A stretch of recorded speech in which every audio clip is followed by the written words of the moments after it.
नमस्कार, मैं हूं आपके साथ रजितार और आप देख रहे हैं रियल टीवी इंडिया। तो आज है 20 अप्रैल और दिन है रविवार, सुबह के 6 बज चुके हैं। समय हो चुका है न्यूज बुलेटिन का। आइए जानेंगे क्या चल रहा है देश और दुनिया में। उत्तर प्रदेश के पूर्व मुख्यमंत्री और समाजवादी पार्टी के मुखिया यानी अखिलेश यादव को लेकर बहुत बड़ी खबर है, जानेंगे आज की इस बुलेटिन में। साथ ही बिहार चुनाव के महागठबंधन को लेकर बहुत बड़ी खबर निकल के आ रही है, जानेंगे आज की इस बुलेटिन में डिटेल के साथ। साथ ही वक्फ बोर्ड संशोधन बिल को लेकर भी काफी बड़ी अपडेट है, यानी सुप्रीम कोर्ट में किस प्रकार से वक्फ बोर्ड संशोधन बिल को रोका गया है और क्या है सच्चाई, जानेंगे। वहीं देश के प्रधानमंत्री नरेंद्र मोदी जी विदेशी दौरे पर फिर से जाने वाले हैं और कहां जाने वाले हैं और किस विषय को लेकर करेंगे विदेशी दौरा।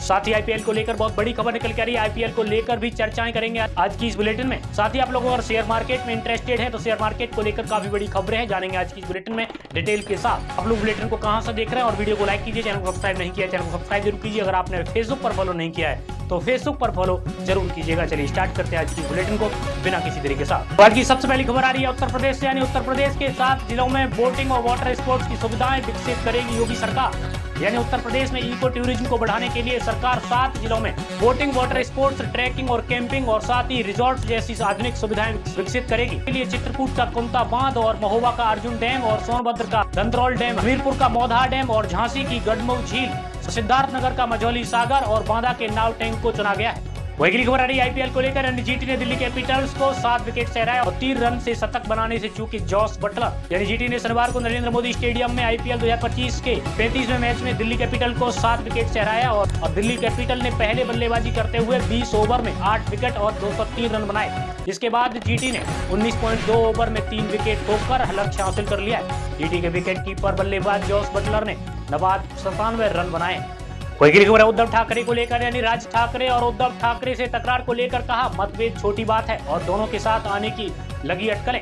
यानी एमएनएस प्रमुख राज ठाकरे ने कहा कि उनके और उद्धव ठाकरे के बीच मतभेद महाराष्ट्र के हित के सामने छोटी सी बात है। वहीं इस पर प्रतिक्रिया देते हुए उद्धव ठाकरे ने भी कहा कि वह छोटे मोटे विवादों को बुलाने के लिए तैयार हैं और दोनों नेताओं को बयान के बाद दोनों भाइयों के साथ आने की अटकलें तेज हो गई हैं। वही अगली खबर आ रही है दिल्ली से, दिल्ली में सीलमपुर हत्याकांड में अरेस्ट लेडी डॉन जिक्रा ने पुलिस को बताई 17 वर्षीय लड़के की हत्या की वजह।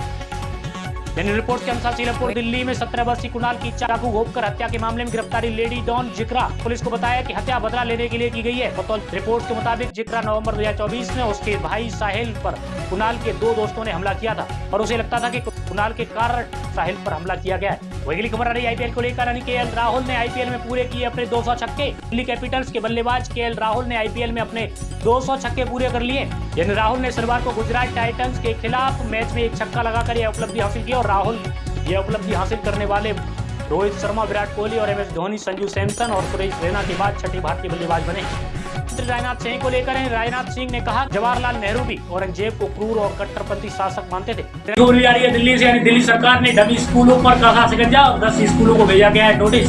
यानी दिल्ली सरकार ने डमी स्कूलों पर नकेल कसने के लिए जिला मजिस्ट्रेट की देखरेख में स्कूलों में निरीक्षण का अभियान शुरू किया है और अधिकारियों ने बताया गंभीर मानदंडों का उनके उल्लंघन करने को लेकर 10 स्कूलों को नोटिस जारी किया गया है और उन संस्थानों की मान्यता रद्द करने की प्रक्रिया शुरू कर दी गई है। दिल्ली से, दिल्ली में आपके पूर्व विधायक दुर्गेश पाठक के घर सीबीआई ने मारा छापा और आपने क्या प्रतिक्रिया दी है।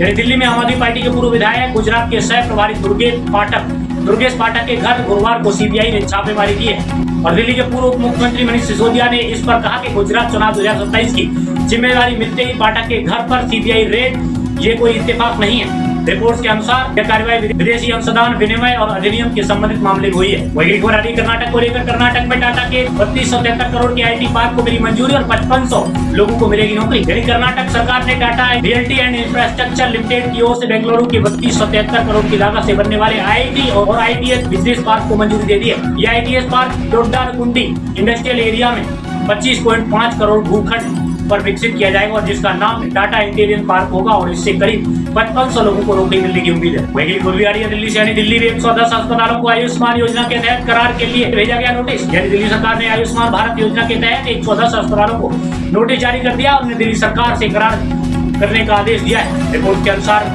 स्वास्थ्य विभाग अस्पतालों को जल्द करार करना होगा और ताकि लाभार्थियों को दिक्कत न हो। और दिल्ली सरकार ने केंद्र सरकार द्वारा दिए जाने वाले 5 लाख के साथ 5 लाख और जोड़ने का फैसला लिया है। वही खबर भी दिल्ली से, दिल्ली सरकार को शराब की बिक्री में वित्त वर्ष 2024 और 25 में हुआ है 7766 करोड़ का मुनाफा। दिल्ली सरकार ने वित्त वर्ष 2024 और 25 में शराब की बिक्री से 7766 करोड़ का राजस्व अर्जित किया है, बम्पर कमाई की है और यह आंकड़ा 2021 और 22 से 6762.61 करोड़ और 2022 और 23 में 6833 करोड़ और साथ ही 2023 और 2024 में 7430.97 करोड़ था। अधिकारियों का कहना है कि मार्च के आंकड़े जुड़ने के बाद शराब से होने वाली दिल्ली सरकार की कमाई बढ़ सकती है। वही खबर आ रही है केजरीवाल की बेटी को लेकर, यानी कौन है अरविंद केजरीवाल की बेटी हर्षिता के पति संभव जैन। नई दिल्ली के पूर्व मुख्यमंत्री और संयोजक अरविंद केजरीवाल की बेटी हर्षिता एंजल इन्वेस्टर संभव जैन से शादी कर ली है और IIT दिल्ली से पढ़ाई कर चुके संभव इंटरैक्ट स्टार्टअप को फाउंडर और CEO और वह अमेरिकी फाइनेंशियल सर्विसेज फर्म ब्लैकस्टोन के इन्वेस्टर रह चुके हैं। हर्षिता केजरीवाल ने भी IIT दिल्ली से पढ़ाई की है। वही खबर आ रही कांग्रेस को लेकर, कांग्रेस ने अनुच्छेद 142 पर उपराष्ट्रपति के न्यूक्लियर मिसाइल वाले बयान पर क्या कहा है। कांग्रेस महासचिव रणदीप सुरजेवाला ने सुप्रीम कोर्ट की शक्तियों से जुड़े अनुच्छेद 142 को लेकर उपराष्ट्रपति जगदीप धनखड़ के न्यूक्लियर मिसाइल वाले बयान पर असहमति जताई है। उन्होंने कहा कि हमारे लोकतंत्र में सिर्फ भारत का संविधान सर्वोच्च है और राष्ट्रपति, प्रधानमंत्री, राज्यपाल समेत कई भी पद संवैधानिक रूप से ऊपर नहीं है। निस्संदेह अन्याय के खिलाफ न्यायिक स्वतंत्रता और न्यूक्लियर मिसाइल है। वही खबर आ रही है खान सर को लेकर, चर्चित शिक्षक खान सर ने की चीन के एजुकेशन मॉडल की तारीफ और भारत से तुलना की है। चर्चित कोचिंग शिक्षक खान सर ने एक पॉडकास्ट में चीन के एजुकेशन मॉडल की तारीफ की है। उन्होंने कहा कि वहाँ कोचिंग वगैरह नहीं है, वहाँ one nation one education system है और हम लोगों की क्या जरूरत है। स्कूल ने अच्छा नहीं पढ़ाया, इसलिए बच्चे हम कोचिंग वालों के पास आते हैं और भारत में अमीर गरीब की पढ़ाई का अलग अलग है। वही खबर आ रही है मेरठ से, यानी हत्यारों को मृत्यु दंड मिले और वही खबर आ रही है मेरठ से, यानी हत्यारों को मृत्यु दंड मिले। मेरठ में पति की हत्या को सर्पदंश दिखाने वाली महिला की सास ने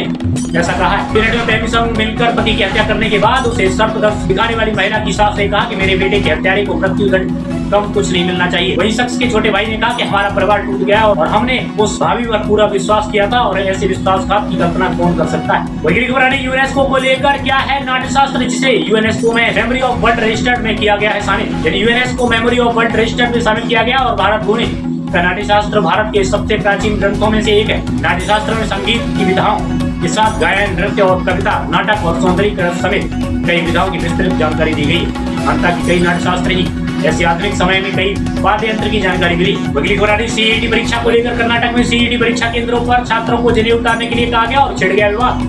कर्नाटक के बीदर और शिवमोगा में CET परीक्षा केंद्रों पर प्रवेश पहले कुछ छात्रों को कथित तौर पर जनेऊ उतारने के लिए कहा गया और जिसे लेकर विवाद छिड़ गया। राज्यों के उच्च शिक्षा मंत्री S.C. सुधाकर ने कहा कि अगर ऐसी घटनाएं हुई हैं, अब जिम्मेदार लोगों के खिलाफ कार्रवाई करने का आश्वासन दिया है। तो दोस्तों आज के लिए इतना ही। होप आप सभी को वीडियो पसंद आई तो वीडियो को लाइक करना, चैनल सब्सक्राइब करना और साथ ही इस वीडियो को ज्यादा से ज्यादा शेयर भी करना। और आपने अगर फेसबुक पर फॉलो नहीं किया तो फेसबुक पर फॉलो जरूर करना। चलिए मिलते हैं आप सभी से नेक्स्ट वीडियो के साथ। जय हिंद, जय भारत, वंदे मातरम।